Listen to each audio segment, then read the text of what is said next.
Creepypastas para tener de fondo mientras, no mamen, como que ya es lunes. Hola mis panas, muchas gracias por todos sus comentarios positivos en el último video. Fue un video muy especial y un momento muy bonito para la comunidad. Quiero agradecer a los extra nostálgicos, a Tour Games y a Laucha. Muchas gracias mis panas, lo aprecio mucho. Este título fue gracias a Jabo. Esperamos muchos días para poder ponerlo en un video, jajaja. Ahora sí, empezamos. Me he acordado de alguien que no existe.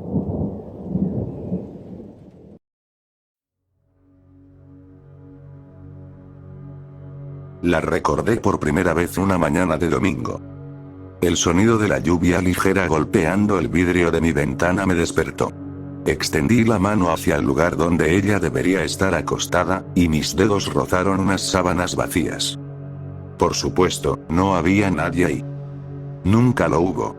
He estado soltero desde mis primeros años de universidad. Demasiado ocupado con el trabajo como para tener tiempo de comenzar una relación, así que nunca he despertado junto a otra persona en esta cama. Aún así, aquello se sentía familiar. Casi como un sueño desvanecido. La sensación de una mañana fría y el abrazo de una amante a mi lado. Algo tan íntimo y conocido que me dolía el pecho. Enterraba el rostro en su cabello rubio y encrespado, inhalando el vago aroma afrutado de su champú favorito. Pero, claro, no había nadie ahí. El resto del día lo pasé melancólico, como si hubiera sido arrojado desde un sueño placentero a una vida gris y monótona. Sin embargo, esa mañana agridulce se fue borrando de mi mente con los días. Pasaron 3 semanas antes de volver a pensar en ella. Mientras trotaba por el parque de la ciudad una noche, me detuve junto al lago para recuperar el aliento y admirar la vista. Casi era luna llena, y el orbe creciente se reflejaba en el agua con un brillo intenso. Las luces de la ciudad relucían en el fondo. Entonces, un recuerdo emergió.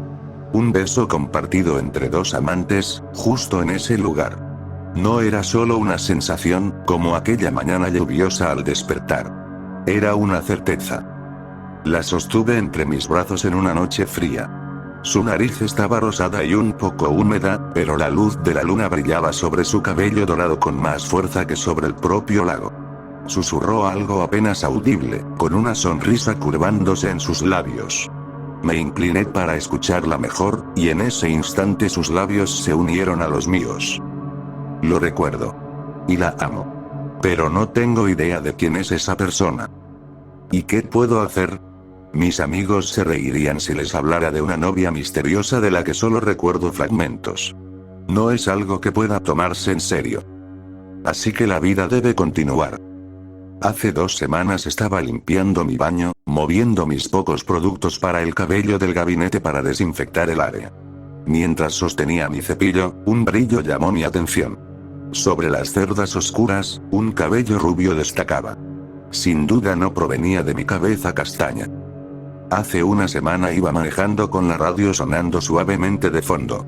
La canción cambió a No me rompas el corazón, y una visión de mí mismo bailando en mi departamento con la chica de cabello dorado se apoderó de mi mente. Me invadió una emoción tan intensa que casi pierdo el control del volante. Esta mañana regresé al parque y me senté en una banca frente al lago. Seguramente ya me había sentado ahí con ella antes. Me quedé mirando el agua ondulante, en blanco, entumecido, vacío por dentro. Una voz grave me sacó de mis pensamientos. Así no es como funciona. Dijo. Giré la cabeza a la derecha y vi a un hombre alto y delgado, vestido con ropa cara, que me hablaba. Sus labios formaban una sonrisa tensa, pero pude notar que era una sonrisa fingida. ¿Perdón? Le respondí. Esto no es normal, pero supongo que cosas más extrañas han pasado. Hay ciertas mentes de las que algunas cosas simplemente no se desprenden. Pero déjame darte un consejo. Te conviene olvidar. Frunció los labios y dirigió la vista al lago. No hay forma de que ella, ni de que los otros, vuelvan aquí. En realidad, te estás ahorrando problemas si los dejas ir.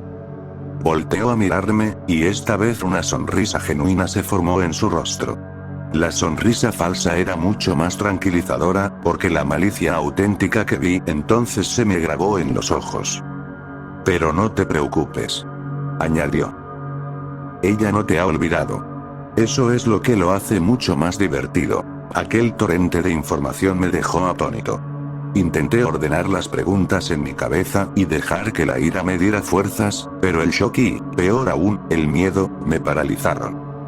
El hombre delgado hizo un gesto con la mano y se alejó con paso firme, desapareciendo de mi vista. Corrí tras él, pero no había nadie. Estaba solo, con el aire fresco y el brillo del lago frente a mí. Solo. No sé quién es ella. Y no sé quiénes son los otros.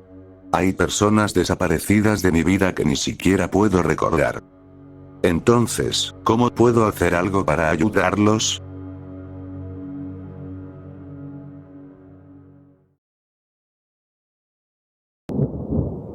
Mi ciudad se está muriendo y estoy atrapado dentro. Hoy, mientras estaba en la caja del supermercado de Jim, el ojo de Jim se salió de su cuenca. Cayó sobre el mostrador con un chasquido húmedo y luego rodó hasta el suelo. Jim ni siquiera se dio cuenta. Siguió guardando mis latas con esa misma mirada vacía. Mi pueblo comparte su historia trágica con muchas comunidades rurales. En su momento fuimos una pequeña ciudad próspera de unos pocos miles de habitantes. Era perfecto.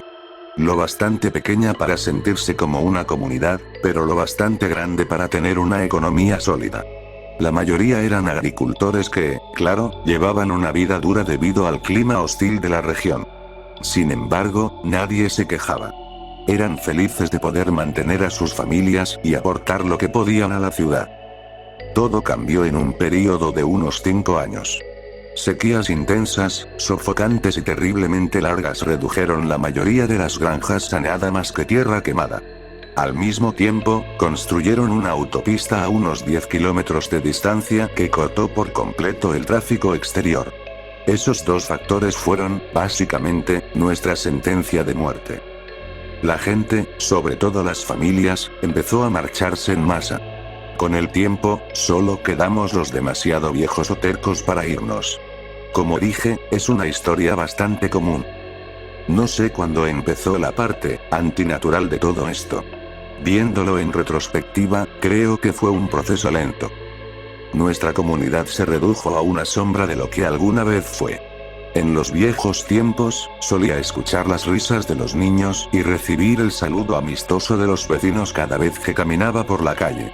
Ahora parecía que todos estaban demasiado cansados y amargados para molestarse con cortesías, yo incluido. Sentíamos que nos habían arrebatado lo que siempre habíamos conocido. En algunos casos, esto habría unido más a los pocos que quedaban. Pero, por alguna razón, aquí el resentimiento se pudrió dentro de la comunidad y empezó a corroerla desde adentro. Recuerdo la primera vez que noté que alguien empezaba a deteriorarse. El único mecánico que seguía abierto, parecía haber perdido la mitad de sus dientes desde la última vez que lo visité. Cuando me recibió rodando desde debajo de un auto, casi todo lo que vi fueron encías. Una de sus mangas, manchada de aceite, estaba arremangada, y le faltaba un trozo de carne en el antebrazo. No dije nada, lo achaqué a la vejez y al alcohol. Después empecé a prestar más atención a los demás y noté más cosas. Edna, la carnicera local, había perdido el meñique izquierdo. Albert, el dueño de la pequeña cafetería, tenía un extraño sarpullido rojizo en un lado de la cara. Al mismo tiempo, los edificios también se venían abajo. Las ventanas se desprendían y estallaban contra el suelo con apenas una brisa. Las calles se llenaron de baches a una velocidad alarmante. Un día, en uno de mis paseos vespertinos, vi que la pared de la casa de mis vecinos, los Ridley, se había desplomado por completo. Ellos estaban sentados a la mesa del comedor, expuestos al mundo, pero parecían no notarlo. Les grité, preguntándoles si necesitaban ayuda para cubrir el hueco. Se quedaron allí largo rato, mirando la mesa. Finalmente, voltearon hacia mí en silencio. La mandíbula inferior de Joe Ridley colgaba floja, y una lengua hinchada y morada descansaba sobre su barbilla. A Janet le faltaban mechones de cabello, y la piel se le descolgaba del rostro. Los dos se quedaron allí, mirando en mi dirección, totalmente ajenos. Al verlos, retrocedí tambaleante, mareado.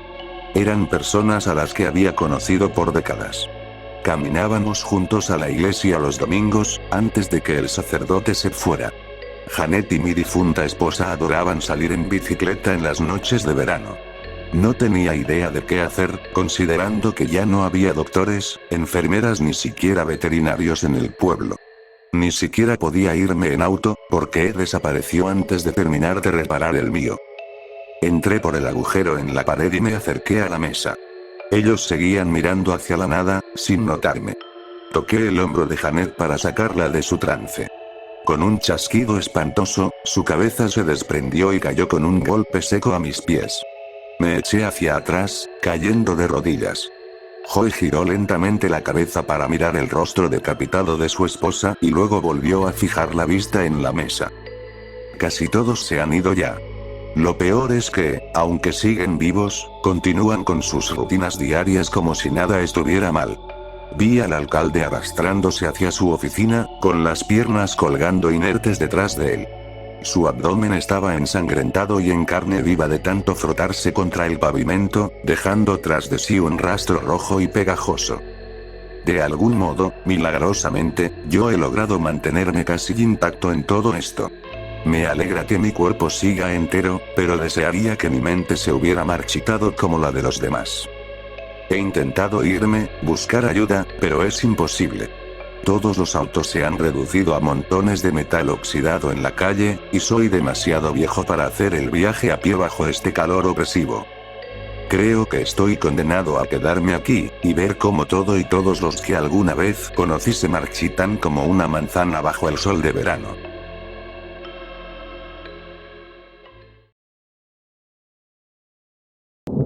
Mi tienda está llena de cosas extraordinarias.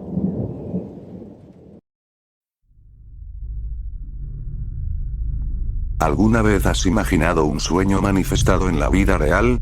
Si no, quiero que lo visualices ahora mismo. Todo lo que pensaste imposible, todo lo que tus ojos no creerían, míralo frente a ti en la más curiosa de las exhibiciones. Un país de las maravillas sacado directamente de los libros de cuentos. Eso es lo que encontrarás si alguna vez tropiezas con una pequeña tienda de antigüedades, tenue y poco iluminada, que quizás nunca habías notado antes.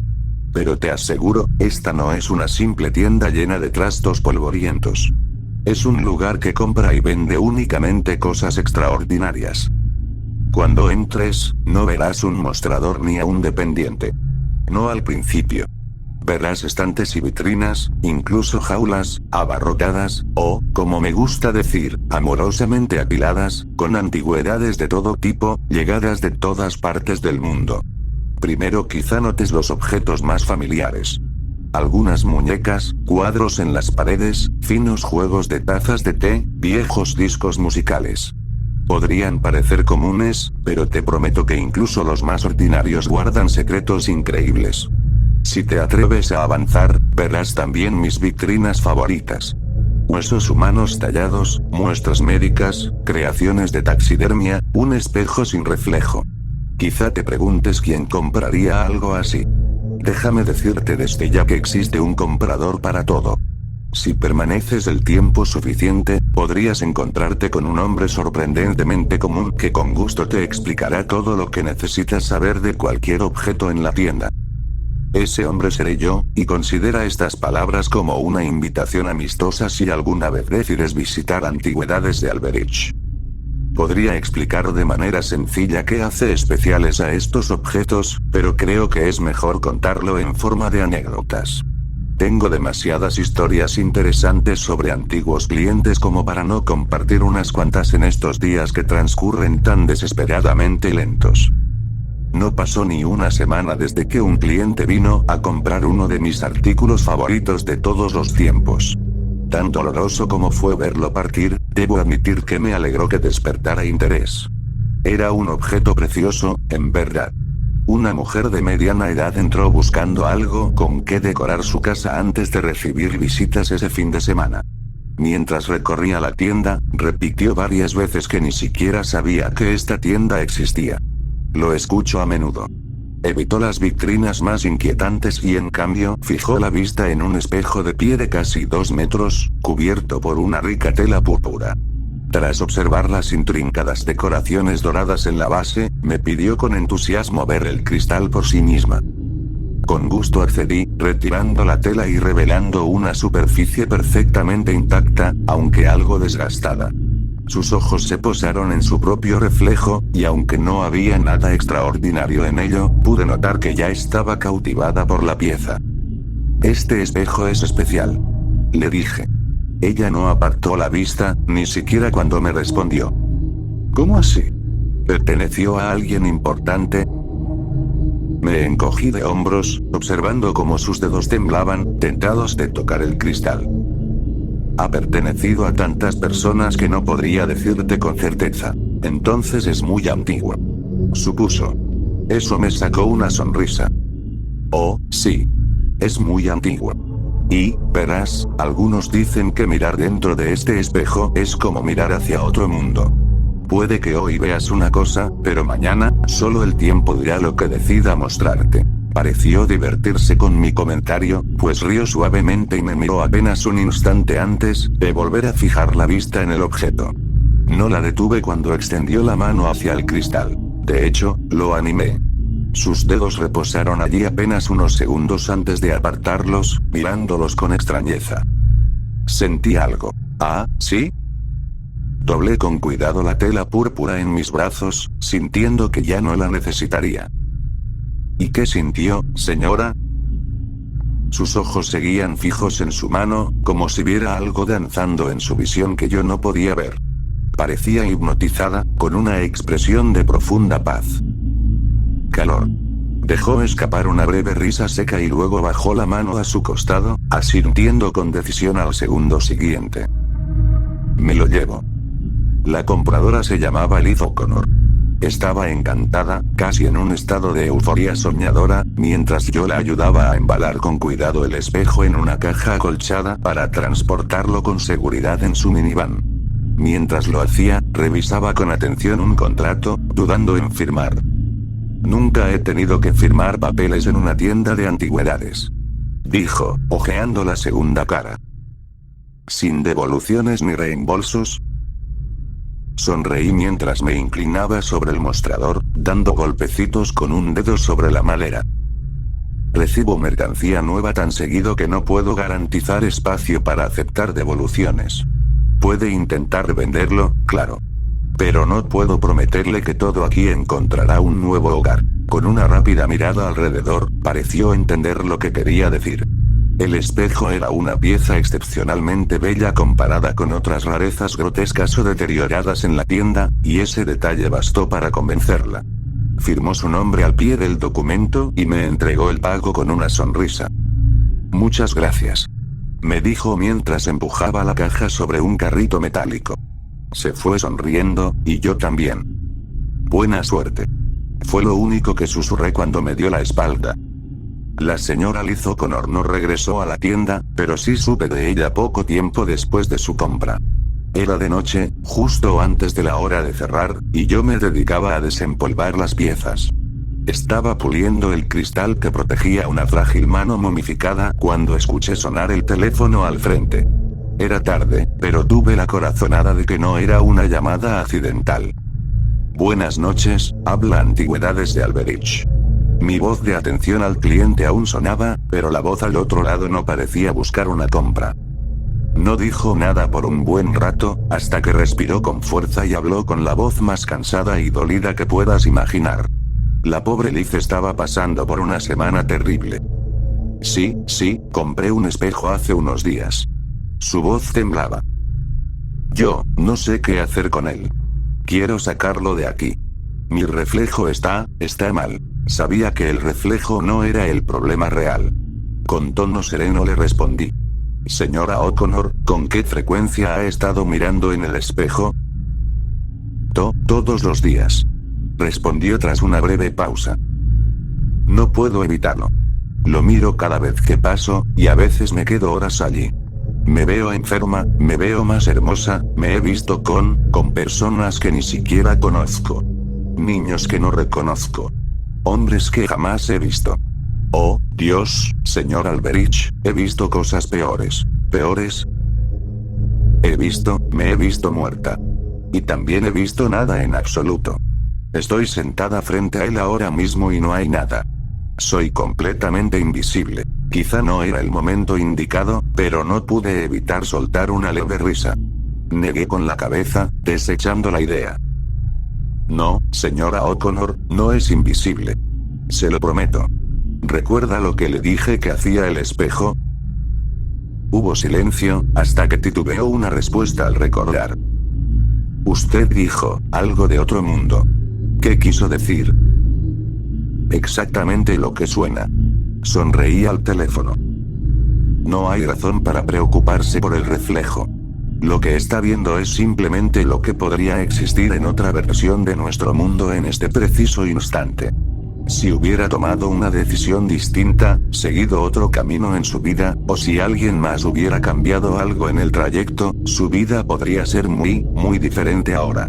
Piénselo como mirar en una bola de cristal que muestra todas las posibilidades existentes, sin saber cuál le tocará. Quizá una Liz O'Connor en otro mundo esté viendo ahora mismo su reflejo. Espere, pero, no. De pronto sonó incrédula. No, eso no tiene sentido. Un espejo no puede mostrar eso, nada puede. Es imposible, imposible. Ahora fui yo quien sonó escéptico. Pero lo está viendo con sus propios ojos, señora O'Connor. No puede dudar de eso. Escuché sus respiraciones agitadas, temblando entre el miedo y la tristeza. Pasó un buen rato antes de que volviera a hablar. En ese tiempo, me acomodé en el asiento del mostrador y crucé las piernas, esperando con paciencia. ¿Qué hago?, preguntó al fin, con la voz rota como si contuviera lágrimas. No puedo dejar de mirarlo. Nada regresa. Eso significa que, en algún lugar, yo no existo. No había una forma sencilla de decirlo, pero con la mayor ternura que pude reunir, respondí. En pocas palabras, sí, no sirvió de nada. Solo escuché otro sollozo ahogado, y sus siguientes palabras fueron más difíciles de entender entre los sonidos de su desesperación. Y, mi familia, mis hijos también. Ellos tampoco estarían ahí. Así es. Le respondí suavemente con la verdad que ella no quería oír, pero no podía mentirle. Soy un hombre de negocios, un coleccionista, pero, sobre todo, siempre procuro ser honesto. Liz terminó por agotarse, y la única solución que pude darle fue cubrir el espejo hasta que encontrara un nuevo hogar más adecuado para él. Me rogó que se lo quitara, pero eso simplemente no podía suceder. Ella firmó el contrato, y a menos que ese contrato dejara de existir, mi naturaleza honesta no me permitiría romperlo. Esa fue la última vez que supe de Liz O'Connor en persona. Pasaron los días sin incidentes. Se vendieron algunos artículos más, 1 o 2 llegaron para que yo los comprara.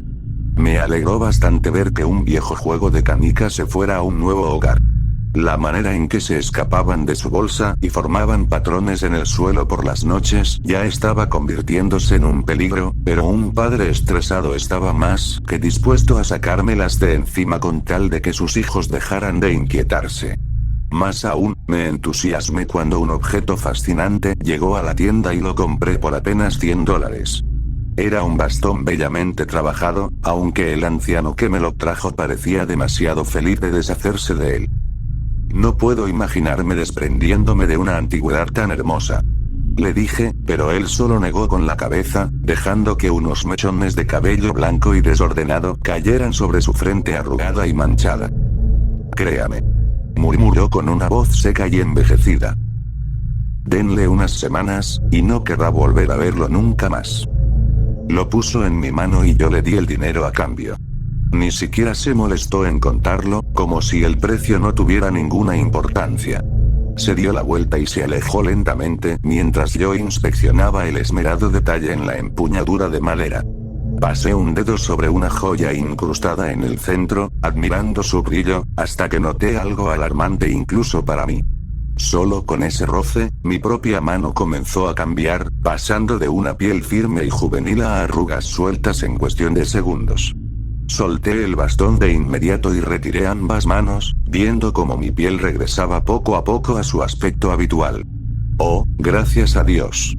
Fue entonces cuando escuché el tintinear de la puerta principal y alcé la vista. El anciano daba su primer paso hacia la calle. De pronto, ya no parecía cojear tanto. Tomé la decisión profesional de colocar el bastón en una vitrina de cristal, asegurada y etiquetada como pieza de exhibición que jamás debía abrirse. Más allá de sus efectos, era sin duda un tesoro atractivo para la tienda si el comprador adecuado llegaba a encontrarlo. Y siempre llegaban. Esa noche recibí una llamada telefónica bastante desafortunada de un hombre histérico. No solo lloraba, estaba furioso, y no tardé en comprender por qué. Oh, la señora O'Connor, no soportaba ver lo que no podía tener. La pobre mujer, que solo tenía buenas intenciones, dejó una nota a su esposo antes de quitarse la vida. Al parecer, no estaba conforme con los caminos que había elegido, incapaz de aceptar la realidad que tenía frente a sí. Su marido, quien amenazó con destrozar el espejo en pedazos por darle lo que él llamó una obsesión con su rostro envejecido, me ha dado un día para recuperar lo que ahora pertenece a la tienda. No hay reembolsos ni devoluciones, pero te diré algo. La muerte es la única manera segura de romper un contrato. Mañana recogeré el espejo y lo volveré a poner en exhibición. Una pieza de decoración tan hermosa no debería quedarse abandonada a la orilla de la calle. Después de todo, nunca se sabe quién podría encontrarla. Estoy seguro de que un día, quizás mañana o tal vez más adelante, el espejo hallará un nuevo hogar digno. Ha tenido tantos, el pobre. Pero hasta entonces, en mi pequeña y pintoresca tienda, nunca faltan cosas extraordinarias por descubrir, cada objeto con su propia historia que contar. Nunca se sabe qué terminarás llevándote a casa. Era temprano en la mañana cuando recuperé el espejo de la casa de la señora O'Connor, lo empaqué y lo puse de nuevo en mi tienda. Fue una lástima que ella y el artefacto no fueran compatibles, pero eso es de esperarse cuando se trata de objetos tan particulares como estos. Y debo decir que ya hay varias miradas curiosas sobre el espejo. No creo que pase mucho tiempo antes de que encuentre un nuevo hogar. Como seguro ya habrás notado, no vendo antigüedades comunes. Ninguna de ellas es igual a la otra, pero tampoco hay una sola que pueda considerarse mundana. Basta con mirar alrededor de la sala para entenderlo. Ya sea que busques un amuleto de buena suerte, una ventana entre mundos o, quizá, un compañero, aquí hay algo para todos. Siempre es emocionante ver llegar un nuevo objeto a la tienda.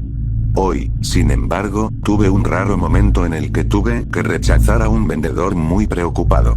El pobre parecía exhausto, tal vez llevaba días sin dormir, y prácticamente me rogaba que le comprara una silla de oficina usada que, según él, estaba ocupada cada noche por algún espíritu oscuro y vigilante. Bueno, si hubiera sido una antigüedad, seguramente lo habría considerado. Pero para desgracia de aquel miserable, los artículos contemporáneos no encajan con lo que busco. Además, tenía la clara sensación de que la silla en sí no era el problema. Hay personas que simplemente atraen la atención equivocada, ¿sabes? Lo más interesante de mi semana, sin embargo, fue el momento en que un hombre entró en la tienda buscando algo muy específico. Quería una muñeca para regalar a su hijo pequeño, dijo. Me preguntó si tenía algún muñeco de acción de segunda mano o algún coleccionable, y con pesar le respondí que no, pero sí tenía un tesoro mucho mejor que eso. Lo conduje hacia una pared llena de rostros de porcelana y tela, pero él frunció el ceño casi de inmediato. No le voy a comprar a mi hijo una muñeca de bebé. Su voz tenía una crudeza desagradable. No esas muñecas. Esta de aquí, es la favorita de los niños. Con cuidado, extendí la mano y saqué un viejo cuerpo de tela, vestido con satén y encajes. Los volantes en sus muñecas apenas ocultaban unas manos de porcelana, los dedos extendidos. Sobre un cuello con volado blanco, descansaba una cabeza de vidrio pintado. Era un antiguo bufón, con cascabeles en el sombrero y en los zapatos, y apenas unos pequeños desconchones en su rostro de colores vibrantes. El hombre ya no fruncía el ceño, ahora hacía una mueca de repulsión. ¿Una muñeca de payaso? Preguntó, cargando en su voz todo el escepticismo posible. A los niños no les gustan los payasos. Les gustan los superhéroes, los soldados, las princesas, toda esa mierda. Sacudió la muñeca en sus manos, haciendo sonar los cascabeles. Esta vez fui yo quien frunció el ceño, extendiendo instintivamente la mano para sostenerle la cabeza y evitar que la agitara así. El cliente me lanzó una mirada extraña, pero no me importó mientras dejara de tratarla de esa forma. No conviene tratarla con rudeza. Le dije en un susurro apenas audible. Estas muñecas antiguas, ya sabes, no soportan que se les trate así. No les gusta que las traten así. Fue entonces cuando apareció el verdadero escéptico frente a mí. Entrecerró los ojos, miró a la muñeca con desconfianza y luego a mí con aún más confusión. Verás, suelo disfrutar de un escéptico. Es más satisfactorio ganárselos. Pero este hombre no solo era incrédulo, estaba rompiendo las reglas desde el inicio. De repente dudé, pero, ¿qué clase de comerciante sería si no pudiera convencer a un cliente? Es una muñeca frágil y antigua. Expliqué. Necesita ser tratada con delicadeza, con respeto. Y eso es algo bueno para enseñar a los niños, ¿no cree? El cliente seguía sin mostrarse del todo convencido, mirando de nuevo el juguete y luego a mí. ¿Y estás seguro de que no tiene muñecos de acción? Ni uno solo. La muñeca bufón fue envuelta cuidadosamente en papel y colocada dentro de una caja de cartón, lista para irse a su nuevo hogar. Me alegró verla partir. Siempre la había admirado, encontraba gracioso su aspecto y sus risas nocturnas me parecían incluso encantadoras, pero anhelaba tener un niño que le hiciera compañía. La muñeca es especial, después de todo. Se podría decir que tiene un espíritu propio, con personalidad y sentido del humor. Solo esperaba que el desprecio del padre hacia su bienestar no despertara alguno de sus trucos más desagradables. Me gustaría contar una historia sobre esta muñeca en particular. He tenido esta tienda por varios años, y la muñeca ha estado aquí la mayor parte del tiempo. Pertenecía al dueño anterior, cuyo hijo la amaba tanto que envejeció sin un solo rasguño o desgaste. Lo desafortunado del tiempo es que nos envejece a todos. Mi antiguo jefe, quien era dueño de la tienda cuando tenía otro nombre, trajo la muñeca personalmente y me dijo: no le gusta estar en un estante. Quiere un compañero de juegos. Al principio pensé que era solo una forma elegante de decir que resultaba un estorbo en la casa, pero estaba muy equivocado. El bufón más de una vez protestó por su lugar en lo alto de un viejo aparador de roble, sentado junto a una caja de música y algunas joyas colgantes al otro lado. Podía escucharse, por la noche, lo que parecía un llanto mientras cerraba la tienda tras la partida del jefe. No era el llanto de un niño, sin embargo, sino los sollozos dramáticos y atormentados de una voz adulta. Sonaba ahogado, y cuando investigaba la tienda, descubría por qué. La muñeca se había arrojado al suelo. Estaba boca abajo sobre las baldosas, con sus brazos y piernas de tela ligeramente doblados como si hubiera estado arrastrándose, y aún así permanecía completamente inmóvil al acercarme. A unos pasos de distancia vi hacia donde se había dirigido. Era otra vitrina, esta con decenas de figurillas y rostros de porcelana. Comprendí, en el silencio tras cesar el llanto, que quizá el bufón estaría mejor sentado entre los de su propia especie. Ese no fue el final de sus travesuras. Fue en esa época de mi carrera cuando empecé a entender, y aceptar, que todo en esta tienda cargaba con algo especial. Puedes llamarlos fantasmas, si esa explicación te sirve, pero las posibilidades de lo que puede habitar en un objeto son mucho más amplias que el simple espíritu humano. La muñeca bufón tenía personalidad, eso es seguro. De vez en cuando giraba la cabeza con un chasquido repentino si alguien pasaba de largo para mirar otra muñeca, y mi antiguo jefe y yo aprendimos muchas veces a limpiar siempre primero el rostro de porcelana del bufón, o corríamos el riesgo de encontrar al amanecer una cabeza rota de muñeca en el suelo. La muñeca no solo requería un trato especial, lo exigía. Pero cuando estaba satisfecha, sus risitas juguetonas eran lo de menos, incluso si resultaba un poco inquietante escucharlas. Un niño era el compañero perfecto para un juguete como este, siempre y cuando tanto el padre como el hijo comprendieran el nivel de respeto que el bufón deseaba. Hice mi mayor esfuerzo por explicarlo, pero el hombre se mostró indiferente a mis advertencias mientras pagaba por el muñeco y salía de la tienda. Admito que, solo por el bien del niño, sentí cierta duda al verlo marcharse. Volví a saber de él esta mañana, mientras hacía mis rondas en la tienda, quitando el polvo y acomodando cada uno de los cientos de objetos que durante la noche habían quedado torcidos. Regresé a los animales disecados a sus lugares, la mofeta de 2 cabezas disfruta dar paseos a medianoche, y recogí las joyas robadas de un maniquí particularmente vanidoso que nunca puede mantener las manos alejadas de la colección de piedras preciosas. Fue un esfuerzo quitarle todos los anillos de los dedos, ya que los había doblado lo suficiente para que resultara trabajoso, pero todo volvió a quedar en exhibición justo a tiempo para abrir. No esperaba escuchar nada del hombre que había comprado el muñeco, al menos no tan pronto. No llamó, no dejó ningún mensaje, pero esa mañana, justo cuando abrí la puerta, entró a la tienda con paso furioso y el muñeco apretado bajo el brazo. Debo admitir que me sorprendió la escena. No solo avanzaba hacia el mostrador con ojos de asesino, sino que al llegar arrojó el muñeco con tanta fuerza que casi sentí un dolor en la parte trasera de la cabeza solo de verlo tratarlo así. ¿Hay algún problema?, pregunté. Estúpida pregunta. ¿Qué crees tú?, buzó, señalando al muñeco sobre el mostrador. Esta cosa ha estado asustando de muerte a mi hijo desde que la llevé a casa. Dice que le habla, que le dice cosas violentas, y que trata de convencerlo de que yo quiero hacerle daño. Le ha cambiado la actitud, todo porque este muñeco parece sacado de una película de terror barata. El problema es que me vendiste un maldito juguete espeluznante y ahora mi hijo no duerme porque dice que no se queda en el estante y trata de meterse en su cama. Así que sí, hay un problema. No pude evitar mostrar mi mueca más sarcástica. ¿Estás seguro de que tu hijo no está proyectando algunos comportamientos aprendidos? Lo vi tomar la cabeza del bufón de porcelana y lanzarla al suelo desde el mostrador, dejándola estrellarse contra las baldosas.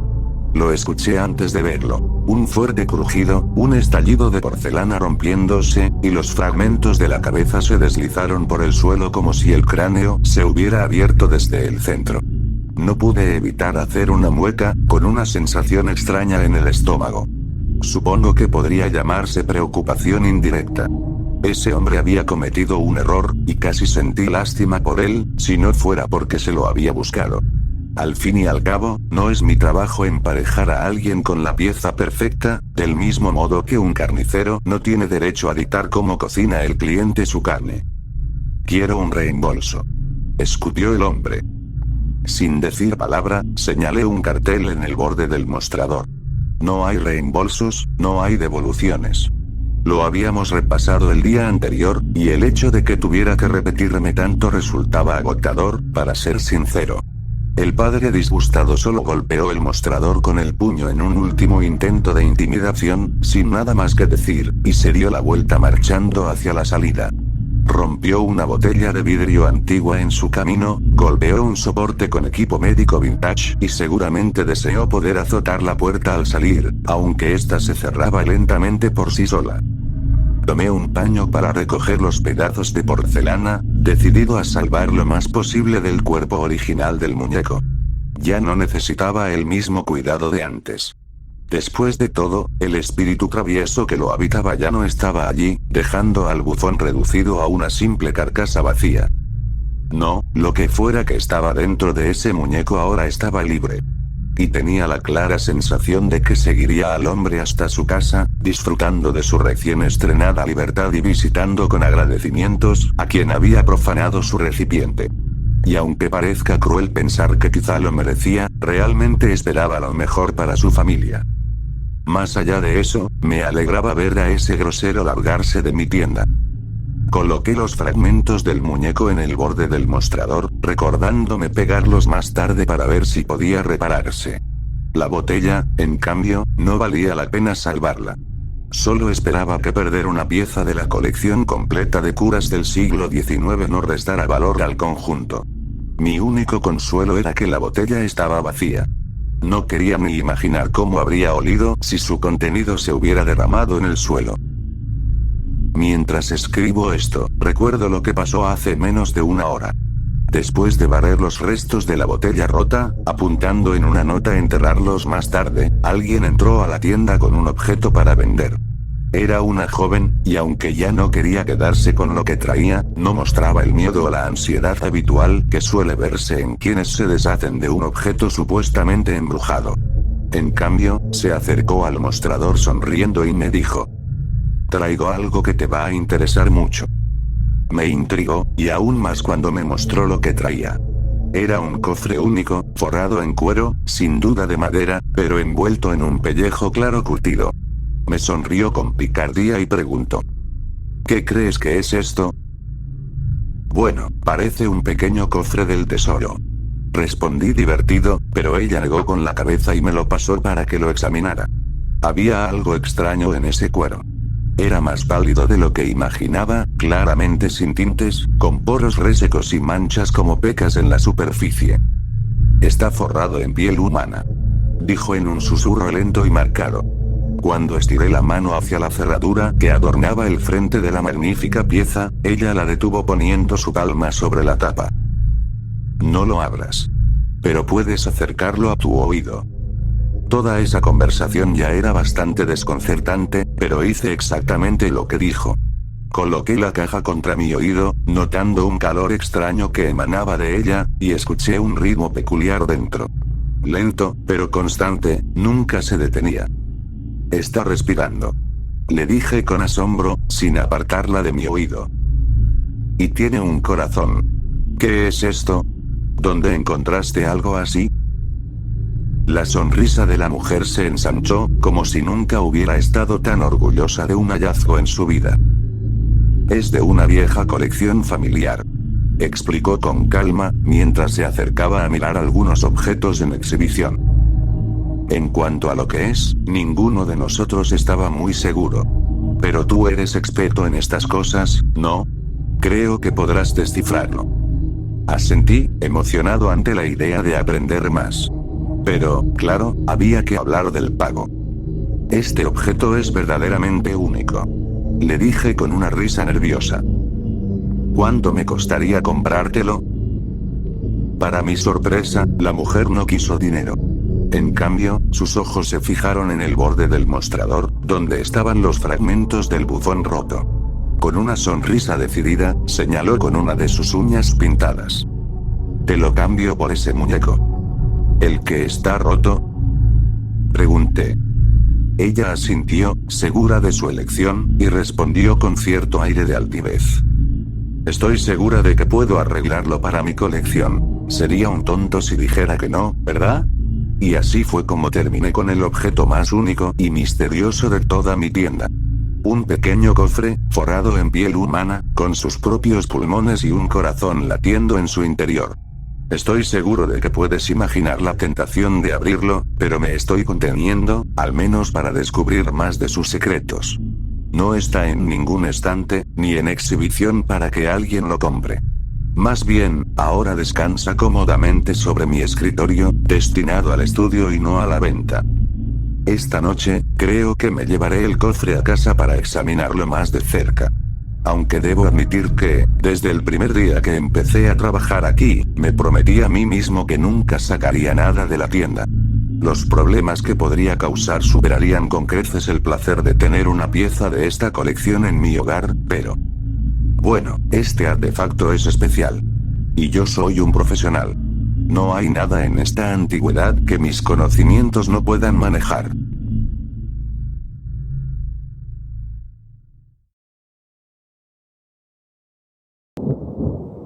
El coma de Ash.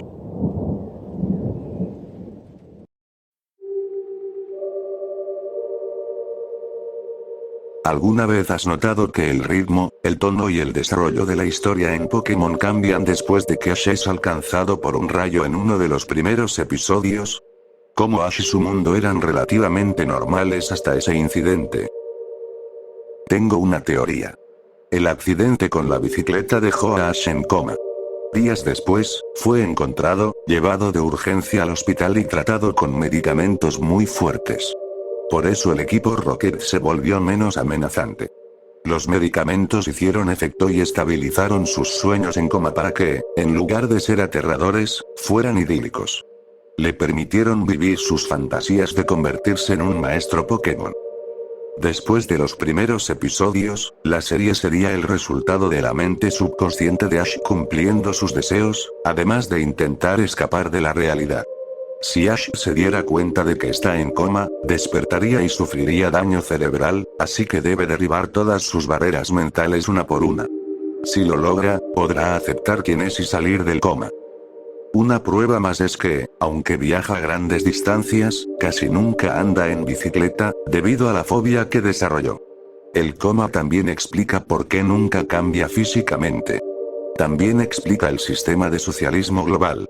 Imaginó un gobierno seguro que funcionara sin problemas, permitiéndole seguir con sus aventuras. Y explica cómo un niño puede irse solo a un mundo lleno de animales salvajes y peligrosos. Además, explica por qué en cada ciudad hay la misma oficial de policía y la misma enfermera en los centros Pokémon. Joy y Jenny eran conocidas de su pueblo natal. Actúan como red de seguridad, como anclas, que le permiten sentirse seguro donde sea. Representan la estabilidad. Los profesores representan los ideales de Ash, por eso Gary se convierte en profesor. También justifica por qué, cada vez que llega a una nueva región, prácticamente nadie ha oído hablar de él, a pesar de sus conquistas. ¿Cómo es posible que Paul, el rival de Sinnoh, no sepa de alguien que quedó entre los 16 mejores en 3 ligas y que venció la Liga Naranja y la Batalla de la Frontera? Ahora, los personajes cercanos a él, los compañeros de viaje son aspectos de sí mismo que puede disfrutar pero no asociar consigo. Brock es su sexualidad reprimida. Ash cayó en coma siendo virgen, y necesitaba una vía para canalizar su creciente frustración sexual. Pero como no puede tener experiencias sexuales, Brock nunca tiene éxito. Su estancia con la profesora Ivy fue un intento de su mente por suprimir su sexualidad. Brock no solo representa su sexualidad, sino también su instinto paternal. Deja a sus hermanos para viajar con Ash porque no puede lidiar con tanta responsabilidad. Notarás que James tiene mucho más diálogo en esta etapa de la serie, además de mostrar más afecto por sus Pokémon y revelar su historia. A Ash no le gustaba esto, por eso Brock vuelve horrorizado y sin hablar del tema. La mente de Ash lo estaba reprimiendo, así que aparte de una sensación general de angustia, no sabe qué ocurrió. Otra prueba de que Brock representa su sexualidad es que siempre vuelve después de que Ash conoce a una nueva versión femenina de sí mismo. Misty es la primera de estas versiones. Ser la primera y un simple aspecto de Ash explica por qué tiene tanto protagonismo pero sigue siendo inalcanzable, ya que nunca la conoció antes del coma. Como Misty es su primer interés amoroso, aunque sea subconsciente, ella debía alcanzar cierto nivel de madurez. Ash pensaba que las relaciones solo se daban cuando uno había madurado. En la práctica, no puede lidiar con eso, pues le falta experiencia real. Quiere a la Misty normal, mandona y arrogante que conoció, por eso no la deja quedarse con Togepi. Esta tensión se refleja en cómo ella lo critica constantemente, luego se suaviza y finalmente desaparece. Como Ash estaba muy apegado a ella, eso lo traumatiza. Desde entonces, cualquiera que parezca madurar rápidamente, se va, y entra a su vida alguien más ingenuo. Garyoak es lo que Ash quiere ser. Representa el cumplimiento de sus deseos. Triunfa y luego lleva una vida normal. Ash necesita a alguien que triunfe en su mundo para poder validarlo y no empezar a cuestionar su situación. Es una trampa subconsciente para que no se vuelva demasiado consciente de su condición. Su mente entendió que volverse consciente del coma lo haría despertar, así que tomó algo que el niño amaba y construyó una vía de escape con eso. Pero Ash es demasiado complaciente como para tomar una postura final y luchar por salir, así que no puede escapar. Por eso siempre se encuentra con Pokémon legendarios.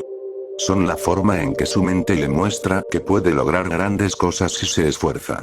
Es una manera de impulsarlo a seguir. El equipo Rocket representa las cualidades de sí mismo que Ash considera negativas, pero está empezando a aceptar. Jesse y James quieren agradar a Giovanni, figura paterna de Ash. Para lograrlo, Jesse manipula a James para que haga lo que ella quiere. Meowth quiere agradarle porque recuerda los buenos tiempos con Giovanni. Esto coloca a Meowth como la inocencia, corrompida, de Ash. Es evidente porque Meowth puede hablar. De hecho, esa es la razón por la que Meowth puede hablar. Para que Ash eventualmente acepte que el equipo Rocket son partes de él. Ash tuvo problemas con su padre, así que lo puso al frente de una corporación malvada y lo demonizó. Puede que haya un equipo Rocket real en su mundo, pero es poco probable que su padre sea el líder. Ash probablemente siente que el divorcio de sus padres fue en parte su culpa, pero también culpa a su padre. La separación llevó a su madre a mudarse a Pueblo Paleta, y es una de las razones por las que Ash comienza su viaje. Para escapar del caos en casa. Toda la organización, incluyendo a Butch Cassidy, simboliza su incapacidad para escapar del control de su padre. James representa la homosexualidad implícita, lo que no hace a Ash homosexual necesariamente, y la ingenuidad, mientras que Jesse es vanidad y manipulación. Como Meowth puede rehabilitarse y no quiere ser malvado, encaja con la teoría del yo demonizado y fragmentado. El equipo Rocket se disfraza de mujer/hombre porque Ash está explorando su identidad de género, algo distinto a lo que representa Brock, la sexualidad. Era una forma de permitir que su lado gay/vanidoso experimentara con libertad. Cuando descubrió que eso no era lo suyo, su yo libre dejó de jugar con esa idea. Max vino con May. Él representaba el ego y ella el ello, con grandes aspiraciones en esa sesión. Funcionaron por un tiempo, pero siendo adolescente, la sexualidad de Ash volvió a entrar en juego. Siguió reinventándose y eventualmente creó nuevos aspectos, pero su mente fue trayendo de vuelta los antiguos como apoyo para que la transición fuera más fácil. Dawn representa que Ash se está dando una nueva oportunidad para amar. Como ya había establecido que Misty no iba a llegar a nada, creó una super chica. Más parecida a él y menos violenta. Notarás que, mientras May y Misty no toleraban a Brock, Dawn simplemente lo ignora o se ríe. Tracy, el criador, era un posible futuro para Ash que descartó. Ese futuro fue enviado a trabajar con el profesor, el ideal paterno de Ash, cuando interrumpió la dinámica con sus otros aspectos. Como su mente estaba luchando contra el coma y veía a Tracy como compañero, lo reemplazó rápidamente por un rival más amenazante. Pikachu representa la humanidad de Ash. Esto explica los episodios en los que se separan y Ash hace todo lo posible por encontrarlo, incluso colaborar con el equipo Rocket, aspectos de sí mismo con los que normalmente no se relacionaría, pero no puede lograrlo. El equipo Rocket quiere robar a Pikachu y entregárselo a Giovanni. Jesse y James siempre se oponen a Ash porque le aterra la idea de que su humanidad quede en manos de su padre. Sin embargo, por esa misma razón trabaja con esos aspectos para salvarla. Ash no pudo evolucionar a Pikachu porque eso significaría desafiar su concepto de quién es, algo con lo que no se sentía cómodo mientras aún lidiaba con sus conflictos iniciales. El narrador es la mente superior de Ash, recapitulando y explicando el progreso que ha hecho y las tribulaciones que enfrentará, permitiendo así una visión de cómo ayudarlo a despertar. Los métodos del equipo Rocket se vuelven cada vez más ridículos porque Ash es solo un niño que está soñando con todo esto. Por eso siempre se cree en los disfraces del equipo Rocket. Él sabe que son ellos, al menos a nivel subconsciente, pero elige ignorarlo para poder mejorarse a sí mismo. En cierto sentido, el Ash que quiere escapar está saboteando al Ash que quiere quedarse perdido en su mente para crear más conflicto y, con suerte, una eventual salida. Escapar es consecuencia de aceptar quién es. Como se mencionó antes, el equipo Rocket es un mecanismo que Ash utiliza para lidiar con aspectos que no puede enfrentar directamente. Quizás recuerdes que al comienzo del programa había animales y referencias a ellos. Por ejemplo, los peces en el acuario del gimnasio de Ciudad Celeste, o cuando el Pokédex describe a Pikachu como parecido a una rata. Estos animales no tienen importancia para la psique de Ash, así que no aparecen mucho. Si a Ash le hubieran encantado los perros, todo giraría en torno a razas distintas y circuitos de peleas de perros, pero conforme avanza la serie, se ven menos animales reales y más Pokémon. Esto podría ser señal de que la mente de Ash se está deteriorando. Mientras está en coma, va perdiendo conceptos de algunos animales y maquinaria, reemplazándolos por Pokémon. Esto explicaría cosas como los Pokémon eléctricos funcionando como generadores. Son signos de que su memoria del mundo real se desvanece con el tiempo. El mundo Pokémon será idealizado cada vez más conforme Ash no reciba estímulos del mundo real. Ash podría estar deteriorándose mentalmente, o tal vez simplemente se está acostumbrando a las reglas de su mundo falso. Los Pokémon salvajes son su manera de racionalizar cómo funciona su fantasía. Es el síndrome del un mago lo hizo. Si no sabe cómo funciona algo, su mente dice Pokémon. Sin embargo, los Pokémon del equipo de Ash sirven para mostrar sus conflictos y aspectos de su personalidad. Por ejemplo, Charmander representa su deseo sexual, no su orientación, como Brock. Al principio es una criatura adorable y fácil de controlar, pero con el tiempo se vuelve una llama indomable de desobediencia, ya que Ash no entiende su sexualidad y no tiene manera de canalizarla o controlarla. Bulbasaur es su resistencia al cambio, como lo demuestra cuando se niega a evolucionar y casi se queda atrás, salvo que pelea por quedarse. Squirtle es su tendencia a seguir a otros, como cuando era parte de una pandilla. Aunque la lideraba, eran vistos como una unidad, y su subconsciente le dio el más fuerte. Butterfree representa su aplastante soledad, con la que lidió al dejarlo volar con su grupo. Sus Pokémon tipo ave son su impulsividad, siempre dispuestos a sacrificarse por la victoria. Cuando Ash intercambia Pokémon, está intentando empujar sus propios problemas sobre alguien más. Pero se da cuenta de eso, y casi siempre los recupera pronto. No solo los Pokémon de Ash son manifestaciones de él mismo. Los de otros entrenadores también lo son. Koffing y Tan simbolizan la voluntad del equipo Rocket de cambiar, por eso evolucionan. Una vez que su mente fue capaz de permitir ese cambio, le dio la oportunidad de cambiar de verdad. Un detalle interesante es Pupitar. Una racionalización, un Pokémon que un rival atrapa antes de conocerse. Incluso Ash sospecharía si todos los entrenadores que conoce solo tuvieran Pokémon de su zona. Los entrenadores son formas más directas de sus problemas, que debe aceptar o reprimir. Los líderes de gimnasio son aspectos primarios de su personalidad, cada uno con Pokémon más fuertes, para representar un nivel de habilidad que solo podría alcanzar si lo aceptara. En efecto, está luchando contra partes de sí mismo que preferiría no tener al mando. Al principio eran batallas simples, que luego se convirtieron en batallas en equipo y concursos. Esto refleja cómo sus conflictos se vuelven más complejos, y la forma de enfrentarlos también. El hecho de que use problemas ya superados para ganar es señal de que está creciendo. Ash libera a sus Pokémon porque su mente lo obliga a dejarlos ir. En cuanto forma un equipo demasiado fuerte, aparece un torneo, y después de atravesarlo, tiene que ir a otra región con nuevos desafíos. Pero con un equipo demasiado poderoso, no habría retos ni motivación para seguir. El Ash que quiere seguir en coma entrega sus problemas resueltos al profesor Oak, para poder enfocarse en los no resueltos. Es su mente forzándolo a avanzar. Los rivales de Ash y la Elite Four son lo más fuerte de este ciclo. Con Pokémon casi divinos, representan tanto lo que puede alcanzarse como lo inalcanzable. Sus rivales son futuros posibles que se imagina, todos mayores que él. Esto empezó con Gary Oak, a quien conocía en la vida real y convirtió en una especie de dios mental. Pero Gary cambió según la visión que Ash tenía de sí mismo y su deseo final, convirtiéndose en profesor tras vencer a la Elite Four. Con Gary retirado, su mente necesitaba un nuevo rival. Así nacieron Richie, el aspecto positivo de su rivalidad, y Paul. Paul es el último intento desesperado de su mente por despertarlo, forzando a Ash a aceptar que este mundo perfecto no es la mejor opción ni el camino hacia su despertar. Paul es su sombra, la parte que no se detiene ante nada para escapar del coma.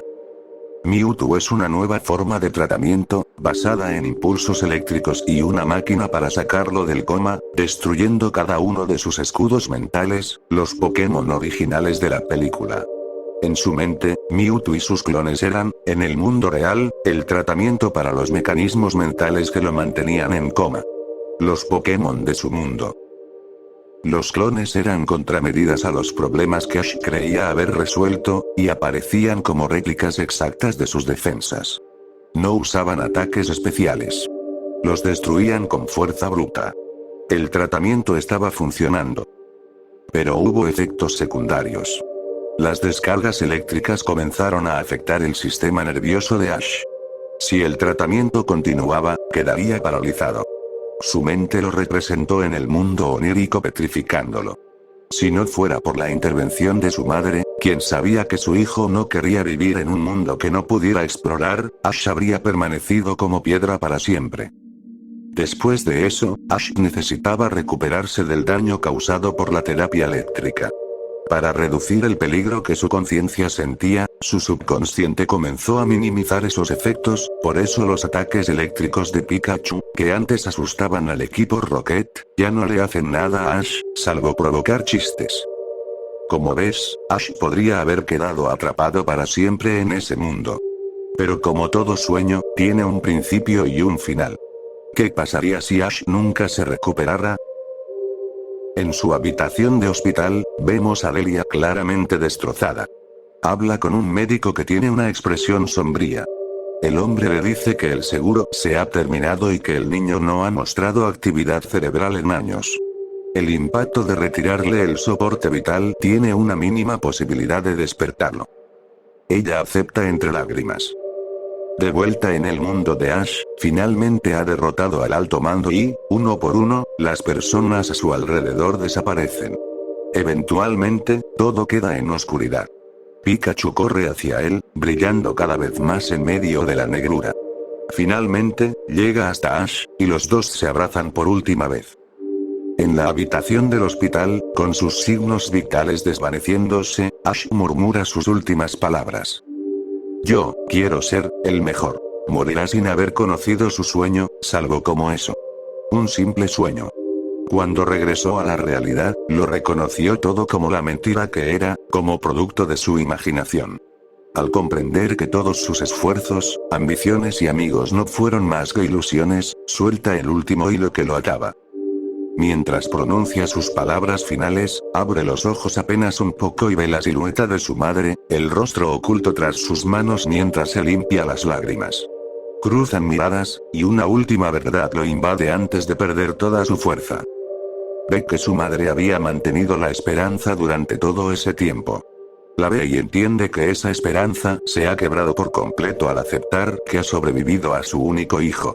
Muere sabiendo que fue amado, pero también consciente de que la persona más cercana y real para él está destrozada. Aún así, existen otras posibilidades. La fuente del tiempo fluye de maneras misteriosas. Uno no puede retroceder contra la corriente, como Gatsby, pero jamás podrá ver lo que le espera más adelante. Ash derrota finalmente a Lance, solo para encontrarse no con Garyoak, sino con una versión muda y reflejada de sí mismo. La voz del narrador le habla, diciéndole que ahora, por fin, puede escapar de la prisión de su propia mente.